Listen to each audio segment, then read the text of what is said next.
संस्कारधानी में नर्मदा जयंती का पर्व बड़े ही हर्षोल्लास के साथ मनाया गया।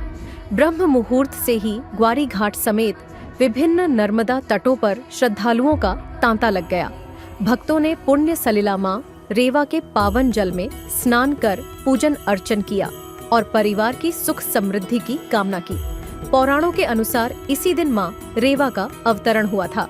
यह एकमात्र ऐसी नदी है जिनके दर्शन मात्र से ही पापों का नाश और पुण्य की प्राप्ति होती है। बताया जा रहा है कि जबलपुर के ग्वारी घाट, तिलवारा घाट, भेड़ा घाट, लम्हेटा घाट और जिलहरी घाट सहित सभी प्रमुख घाटों पर 5 लाख से अधिक श्रद्धालुओं ने मां नर्मदा के दर्शन किए।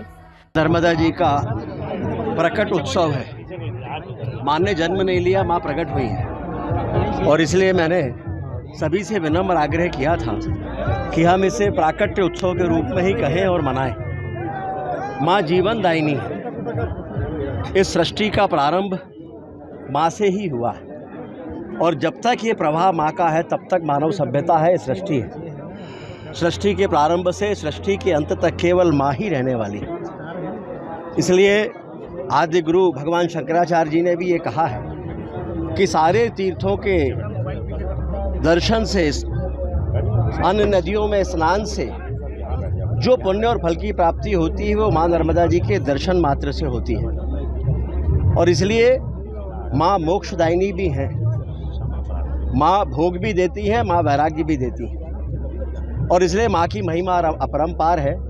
विश्व में एक ही प्रवाह है ये ऐसा जिनकी परिक्रमा होती है और परिक्रमा के अवसर पर लोगों को जो अद्भुत अनुभूतियाँ होती हैं वो विरली हैं। उसका प्रमाण कहीं और नहीं मिलता और इसलिए माँ के कहा जाता है कि कण कण में शंकर है। माँ के दोनों तरफ सिद्धों की भरमार है। इसलिए माँ का तट पावन माना गया है। हम सबकी जिम्मेदारी है कि जब माँ का प्रकट उत्सव हम भक्ति भाव के साथ मनाते हैं तो अपनी जिम्मेदारी का निर्वहन भी हम करें। वो जिम्मेदारी है माँ को स्वच्छ, सदा नीर और निर्मल रखने की।